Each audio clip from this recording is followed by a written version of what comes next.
Bismillah. Bismillah.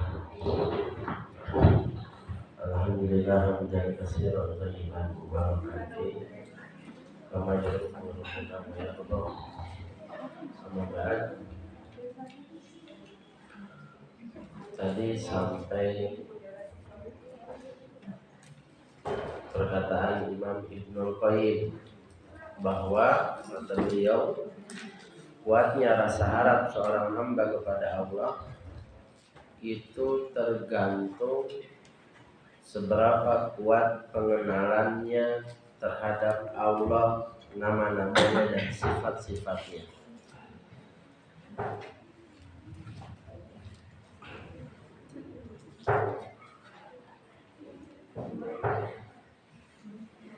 Yang kedua, kiat menumbuhkan rasa harap dan memupuknya, menguatkan keyakinan kita terhadap janji-janji Allah,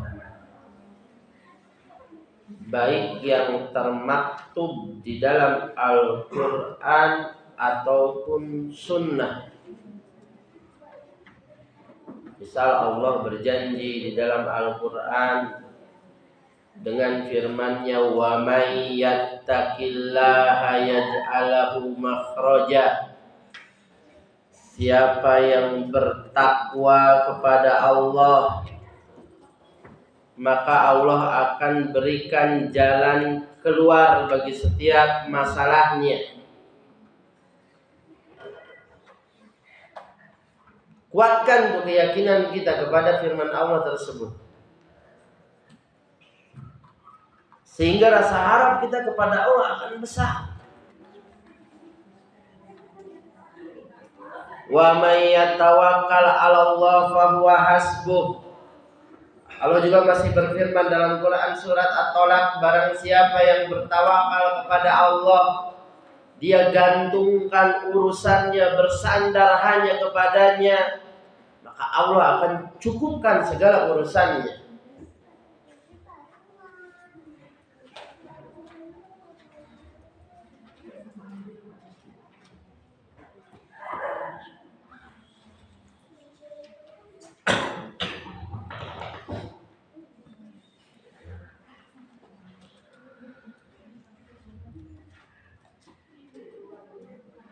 Kapan kita berharap kepada Allah Subhanahu wa ta'ala? Sama seperti rasa takut kemarin. Setiap saat, baik ketika saat lapang atau sempit, baik ketika sedang bahagia atau sedang tertimpa musibah, kita berharap kepada Allah Subhanahu wa ta'ala.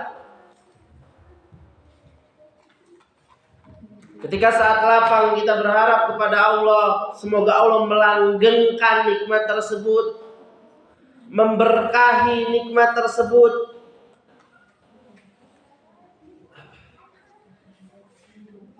Di saat sempit juga kita tetap berharap kepada Allah, semoga Allah angkat kesulitannya, berharap pahala kepadanya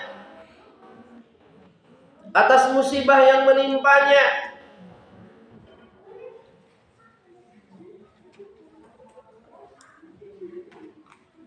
Wallahi jamaah, kalau kita hanya berharap kepada Allah, kita akan jadi orang yang bahagia. Gak bakal pernah kita kecewa.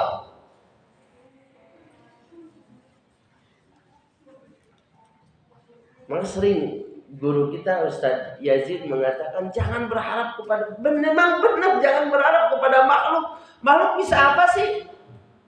Makhluk bisa apa sih? Semua urusan ada di tangan Allah. Kenapa kita berharap kepada makhluk? Itu yang sering kita bikin kecewa. Makhluk bisa apa sih? Nggak bisa apa-apa makhluk. Kalau Allah menghendaki tidak akan terjadi, nggak bakal terjadi. Walaupun seluruh orang berencana untuk berbuat jahat kepada kita, menginginkan untuk menimpakan keburukan kepada kita, kalau Allah nggak menghendaki, nggak bakal terjadi. Makanya Imam Ahmad, sebagaimana yang sering saya sampaikan, ketika ditanya sama murid-muridnya, kapan kondisi yang paling sangat Anda sukai, wahai guruku? Kata beliau, kondisi ketika kita nggak punya makanan apapun di rumah. Karena ketika itu dia benar-benar berharap kepada Allah, bergantung, bertawakal hatinya, Pak. Itu kebahagiaan yang sebenarnya bagi seorang muslim.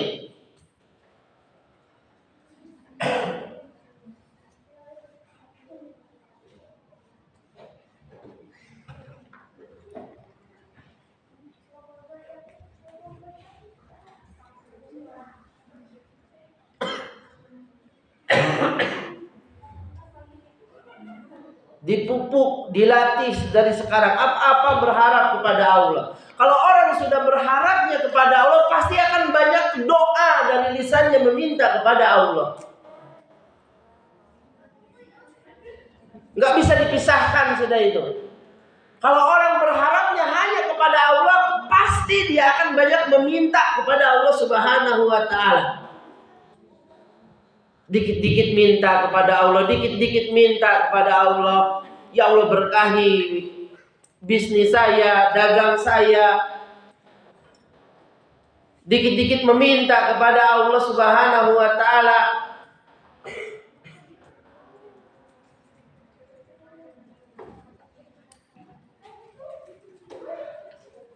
Baik. Sekarang masuk pembahasan macam-macam rasa harap. Rasa harap itu ada dua macam. Ditinjau dari terpuji dan tidaknya. Ada rasa harap yang terpuji dan ada yang tercela. Rasa harap yang terpuji yaitu berharap kepada Allah.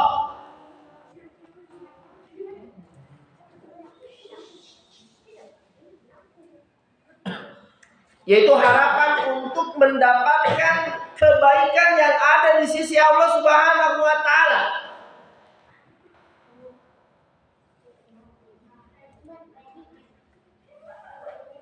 Seperti berharap karunia-Nya, berbagai nikmat-Nya.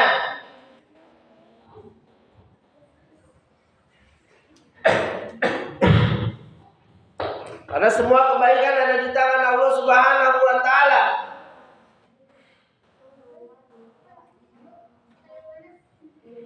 Atau berharap kepada Allah agar amal kebaikannya diterima.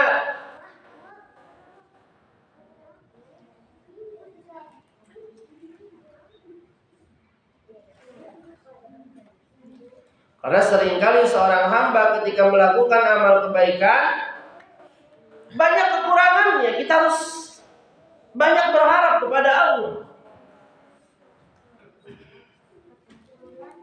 Seperti urusan sholat yang sering disampaikan, kita sampai sekarang belum beres. Banyak kurangnya kita melakukan ibadah. Puasa Ramadan, seringkali mata kita masih aja terpeleset melihat yang enggak-enggak. Telinga kita masih kadang-kadang mendengar yang tidak diridhoi oleh Allah.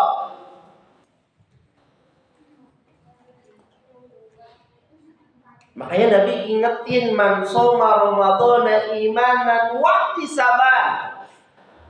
Siapa yang berpuasa Ramadan karena dasar iman, ikhlas dan mengharap pahalanya. Termasuk mengharapkan agar amal kebaikan kita diterima oleh Allah Subhanahu wa Ta'ala. Nabi juga ngajarin kepada kita kalau selesai Ramadan, apa yang kita ucapkan?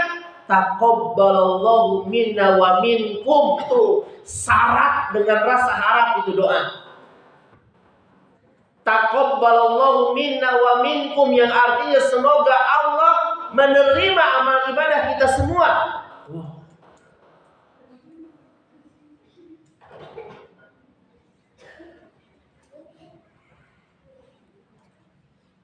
Makanya banyak dalil yang mengaitkan perintah ibadah dengan harapan.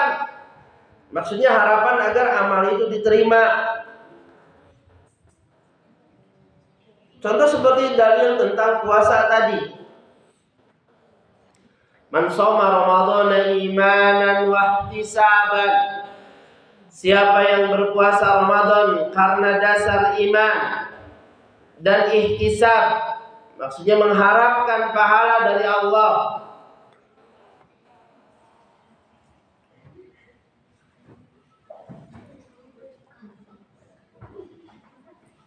apalagi yang kita harapkan dari Allah ampunannya.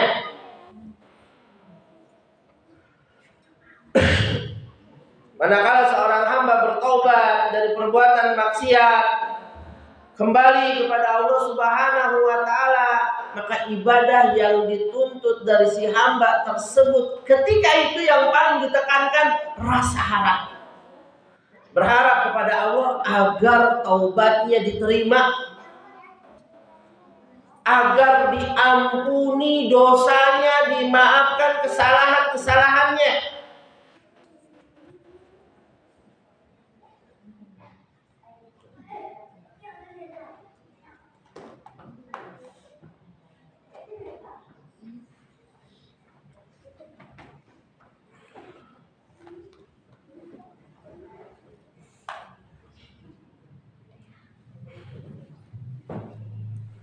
Itu rasa harap yang terpuji, rasa harap kepada Allah Subhanahu wa taala. Dan rasa harap kepada Allah ini banyak keterkaitannya. Tadi diantaranya berharap karunia dan nikmat Allah, berharap agar amalan kita diterima, berharap ampunannya, berharap surganya.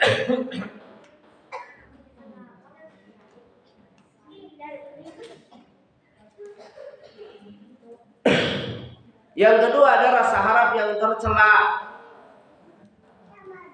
Dan ini beda-beda hukumnya.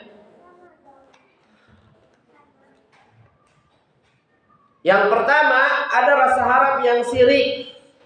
Syirik di sini syirik dalam makna syariat, bukan dalam makna bahasa Sunda. Artinya mempersekutukan Allah. Seperti apa? Seperti berharap kepada selain Allah pada apa-apa yang menjadi kekhususan bagi Allah. Berharap ke Habibnya, ke ajengannya agar dimasukkan surga. Berharap kepada selain Allah, kepada jin misalnya, kepada pohon keramat, kepada jimat, agar disembuhkan penyakitnya.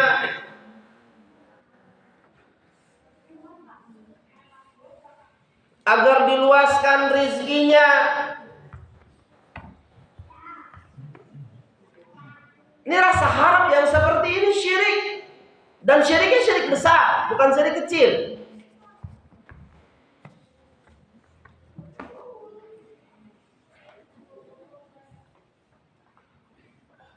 Karena dia telah berharap kepada selain Allah pada apa-apa yang menjadi kekhususan bagi Allah Subhanahu wa taala.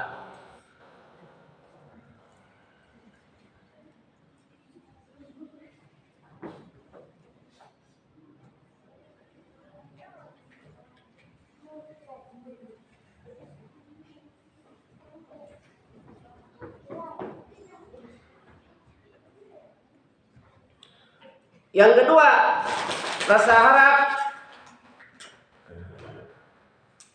Yang kedua, rasa harap yang syirik, yaitu berharap kepada orang yang masih hidup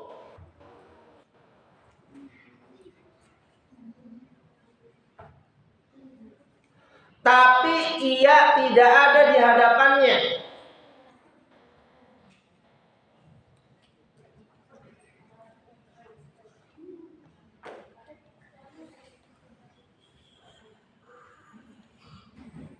Padahal orang tersebut, maksudnya yang digantungkan harapannya kepadanya, sama sekali tidak mengetahui harapan orang ini. Tidak juga ada cara atau sarana yang bisa menyampaikan apa yang diharapkan. Disertai anggapan bahwa orang yang ia berharap kepadanya memiliki kemampuan gaib bisa menyampaikan harapannya.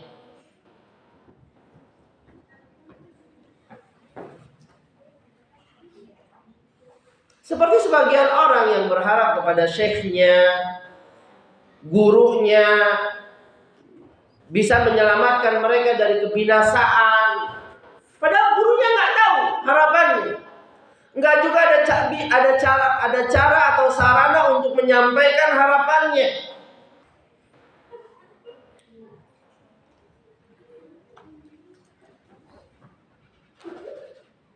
Itu termasuk syirik.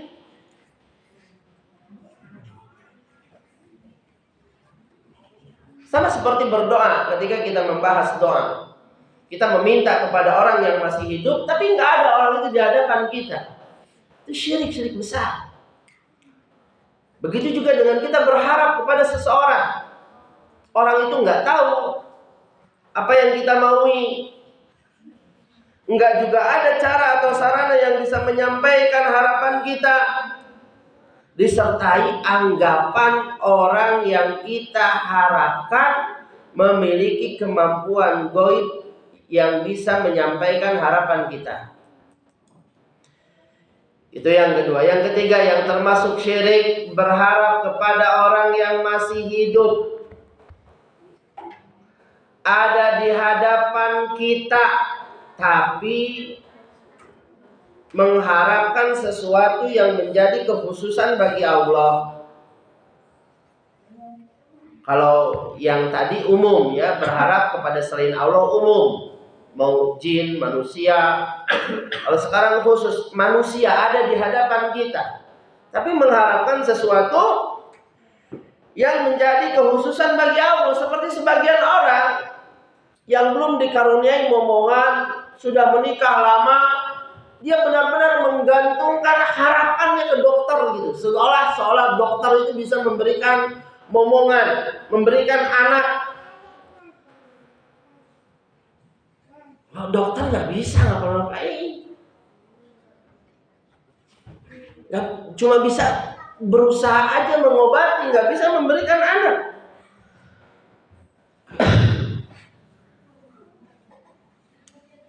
Karena itu kekhususan Allah Subhanahu wa ta'ala.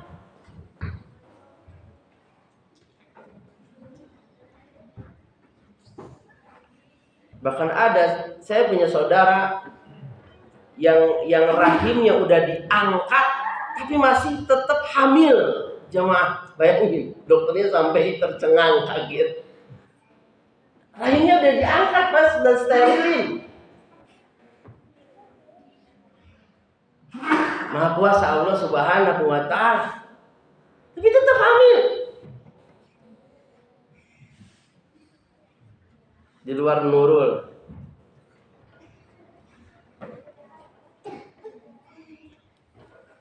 Itu macam rasa harap yang tercela. Yang termasuk syirik ada 3. Yang kedua, rasa harap yang tercela, rasa harap yang tidak dibarengi amalan. Cuma berharap aja, tapi nggak ada usaha untuk mewujudkan harapannya. Ulama sepakat bahwa rasa harap yang seperti ini tidak bermanfaat dan tercela.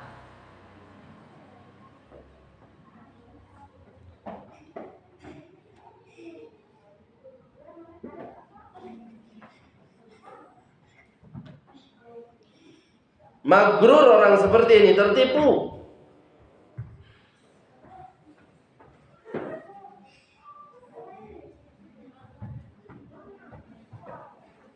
Dalam urusan dunia aja, jangan dulu dalam urusan agama. Kan tercela seperti itu. Pengen sukses, pengen kaya, tapi nggak mau usaha. Diam aja di rumah misalnya Pak. Mager, nggak mau keluar buat usaha, buat dagang, buat bisnis, buat kerja. Tapi harapannya jadi orang kaya. Itu dalam urusan dunia. Pun demikian dalam urusan agama juga sama.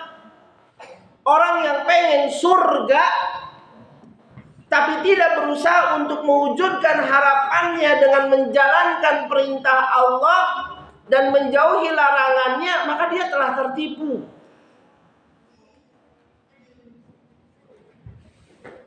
Harapan yang seperti itu tercela, bukan harapan yang terpuji.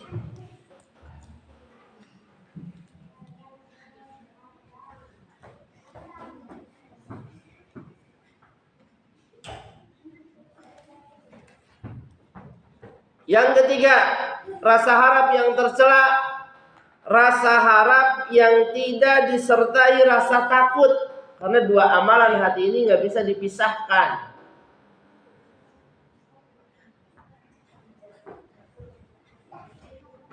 Sebagaimana yang kemarin ketika kita membahas ibadah khauf, bahwa rasa takut nggak bisa dipisahkan dari rasa harap. Demikian juga dengan rasa harap, harus selalu ada dan seimbang.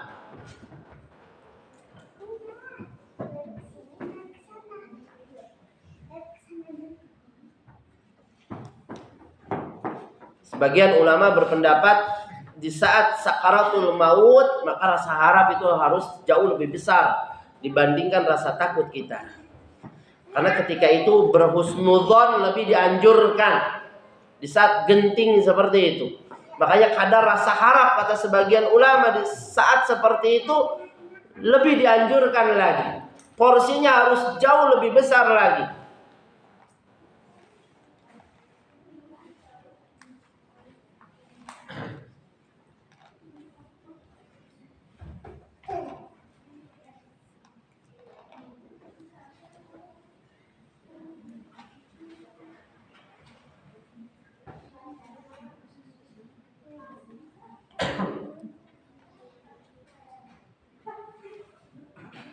Itu beberapa macam rasa harap yang tercela. Maka orang yang bahagia sekali lagi adalah orang yang menggantungkan harapannya hanya kepada Allah.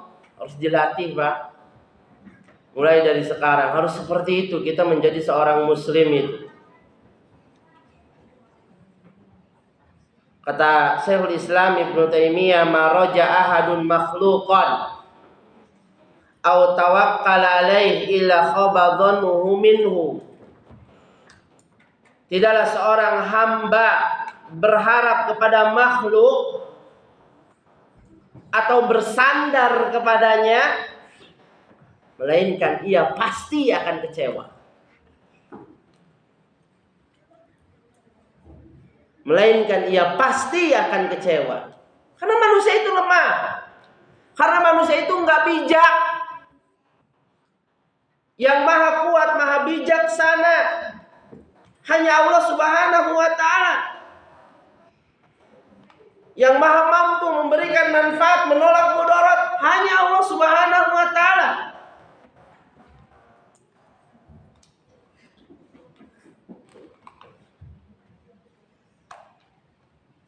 Makanya ketika harapan itu tidak terjadi, kemudian seorang mukmin mendengar kalimat qadarullah atau mengucapkan kalimat qadarullah, itu seperti seorang yang benar-benar sangat kehausan di tengah padang pasir yang panas menemukan air yang sangat dingin. Kalimat yang sangat membahagiakan bagi seorang muslim. Kalimat qadarullah itu. Ya udah, qadarullah. Ini yang terbaik buat kita. Kita nggak kuasa atas segala sesuatu, Allah yang maha kuasa. Kan sering kali dalam kehidupan kita seperti itu, harapan kita tidak terjadi. Bahkan yang terjadi sesuatu yang tidak kita harapkan, itu qadarullah. Wa asa an takrahu syai'a wa huwa khairul lakum. Ingat selalu firman Allah tersebut. Boleh jadi kamu nggak suka dengan sesuatu, padahal sesuatu itu sangat baik buat kamu.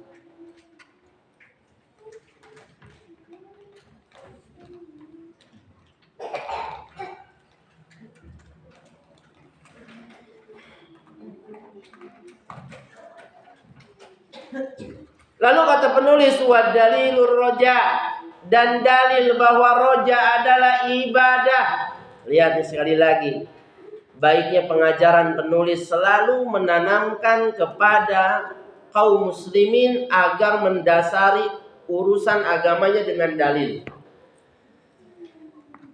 Wa dalilur roja, dan dalil bahwa roja ibadah adalah Quran surat Al-Kahfi ayat 110. Allah Ta'ala berfirman, "Faman kana yarju liqa'a rabbih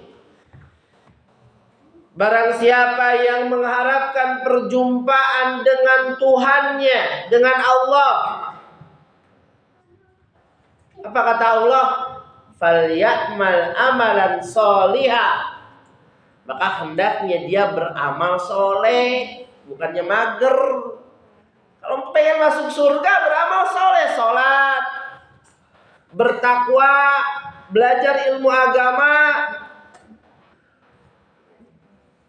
wala yusyrik bi ibadati rabbih ahada, dan janganlah ia mempersekutukan Allah dengan seorang pun juga di dalam ibadah.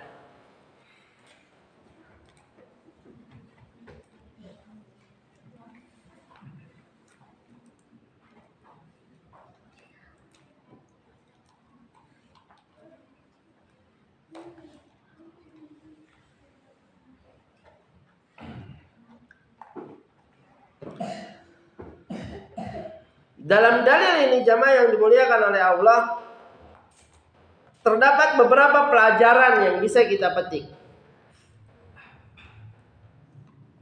Yang pertama, bahwa perjumpaan dengan Allah itu ada dua macam.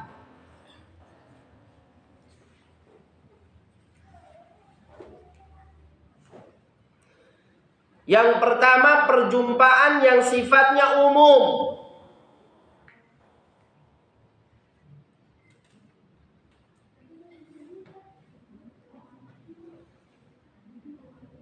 Bahwa semua makhluk akan menghadap Allah, tapi tidak melihat Allah ketika itu.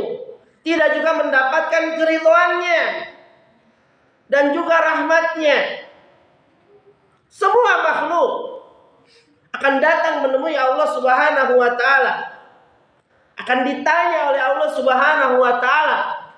Di antara pertanyaan yang akan dilontarkan, umur kamu dipakai untuk apa ketika di dunia? Apakah dipakai untuk ibadah atau untuk yang lain? Sabar jamaah, sabar. Kita hidup di dunia itu sebentar. Cuma 60 sampai 70 tahun. Sabar untuk sholat, sabar untuk ngaji, sabar untuk bertakwa, sabar menjauhi yang haram-haram, sabar. Gak lama, cuma 60 sampai 70 tahun. Itu pun kalau umur kita sampai ke sana.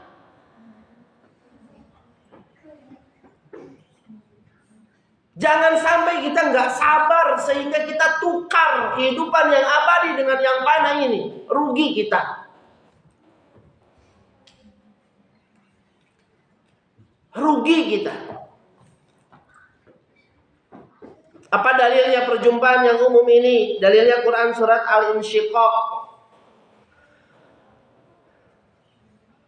ayat 6 sampai 11. Allah Ta'ala berfirman, ya ayyuhal insan, wahai sekalian manusia semuanya. Allah seru, innaka kadihun ila rabbika kadahan famulaki. Nah itu yang menjadi dalilnya. Sesungguhnya kamu telah bekerja dengan sungguh-sungguh ketika di dunia. Ada yang bekerja beramalnya untuk kebaikan, sungguh-sungguhnya. Ada yang bersungguh-sungguhnya dalam keburukan. Lalu kata Allah, famulaki, maka pasti kamu akan menemuinya.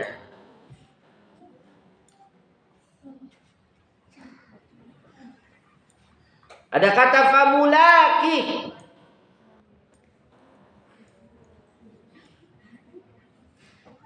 Isim fa'il dari laqa yulaki yang artinya berjumpa, menemui.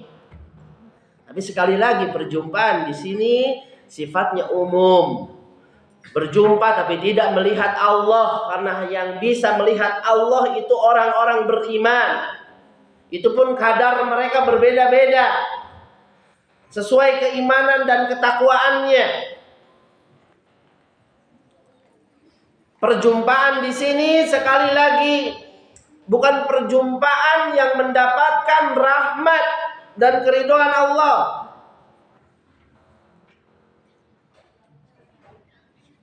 Yang kedua, perjumpaan yang khusus, yaitu khusus bagi orang-orang mukmin. Mereka akan melihat wajah Allah Subhanahu wa taala, mendapatkan keridhaan dan nikmat Allah Subhanahu wa taala. Dalilnya Quran surat Al-Kahfi tadi. Kata Allah, "Faman kana yarju liqa'a rabbih." Barang siapa yang mengharapkan perjumpaan dengan Tuhannya. Ini perjumpaan yang khusus, kata para ulama. Melihat wajah Allah, mendapatkan keridhaan dan rahmatnya. Bukan perjumpaan yang umum.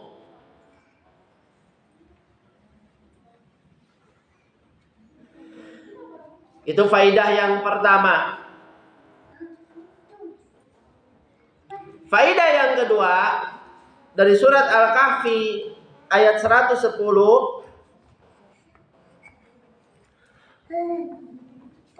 amal soleh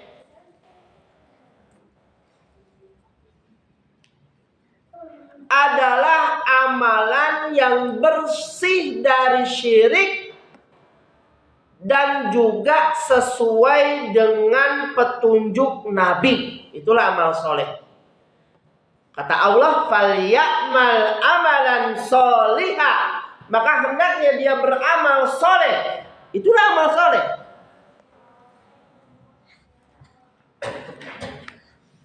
Yaitu amalan yang bersih dari syirik, alias dia lakukan ikhlas dan juga sesuai dengan petunjuk Nabi. Makanya di antara doa Nabi Sallallahu alaihi wasallam, wa amalan mutaqabbala. Ya Allah, sesungguhnya aku meminta kepadamu amalan yang diterima. Itu amal soleh yang diterima itu. Karena amal itu akan diterima manakala mengumpulkan dua syarat. Yang pertama syaratnya ikhlas. Yang kedua sesuai dengan petunjuk Nabi. Baru amal itu akan diterima. Hilang salah satunya, tidak akan diterima oleh Allah Subhanahu wa taala. Berat. Khususnya keikhlasan berat, jauh lebih berat dibandingkan mutaba'ah. Jauh lebih berat keikhlasan itu dibandingkan mutaba'ah. Kalau mutaba'ah aja berat, karena harus berjuang melawan hawa nafsu kita, melawan syaitan, apalagi ikhlas. Makanya kita harus selalu mengintrospeksi, melihat kondisi hati kita. Hati itu berbolak-balik. Kadang kita bisa ikhlas di awal, di tengah kita nggak ikhlas. Di awal kita ikhlas, belum jadi apa-apa. Setelah jadi apa-apa, mulai muncul niat-niat yang lain.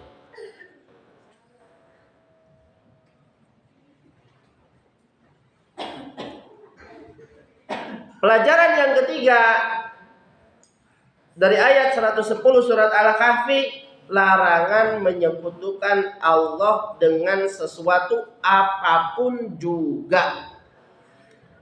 Lihat jamaah, ada kata ahadan dalam kalimat tersebut. Ahadan itu isim nakirah.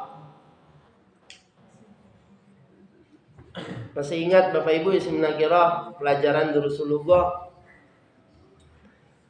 Dalam bahasa Arab jika ada isim nakirah dalam konteks penafian, la yusyrik bi ibadati rabbih ahada, maka bersifat umum. Artinya nggak boleh Allah disekutukan dengan apapun juga.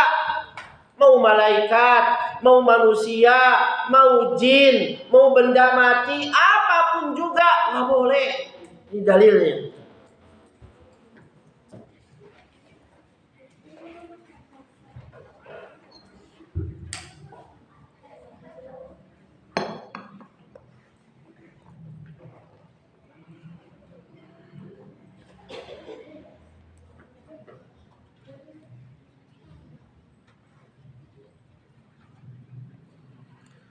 Faedah yang keempat, kewajiban seorang hamba untuk menggantungkan harapannya hanya kepada Allah saja. Makanya ayat ini menjadi dalil tentang roja. Dijadikan dalil tentang roja oleh penulis.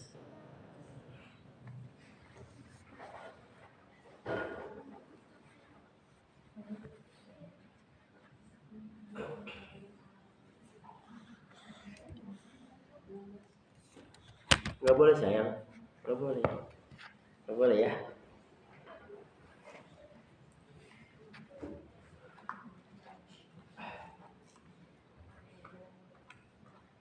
Itu 4 faidah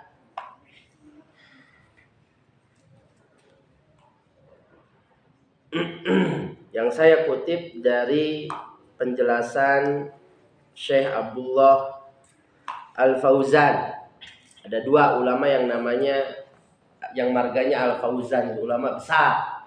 Ada Syekh Saleh Al-Fauzan, ada Syekh Abdullah Al-Fauzan. Dua-duanya ulama sepuh, dua-duanya ulama besar di Saudi Arabia. Tapi yang lebih ma'ruf Syekh Saleh Al-Fauzan, karena beliau salah satu anggota Hay'ah Kibar Al-Ulama, ya. Demikian yang bisa disampaikan terkait pembahasan tentang roja. Silahkan barangkali ada pertanyaan dari Bapak dan Ibu sekalian.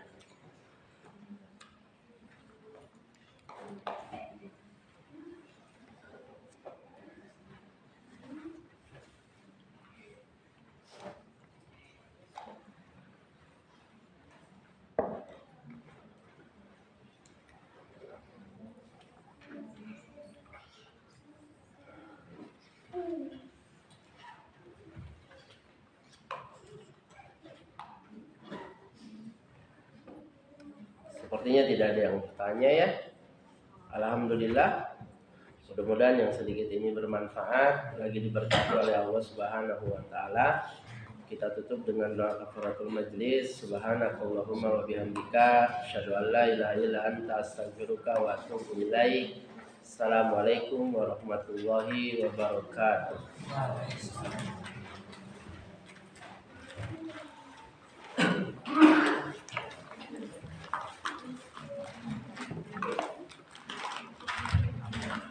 Alhamdulillah, jazakumullah khairan dan Ustaz yang berikan materinya, mudah-mudahan apa yang disampaikannya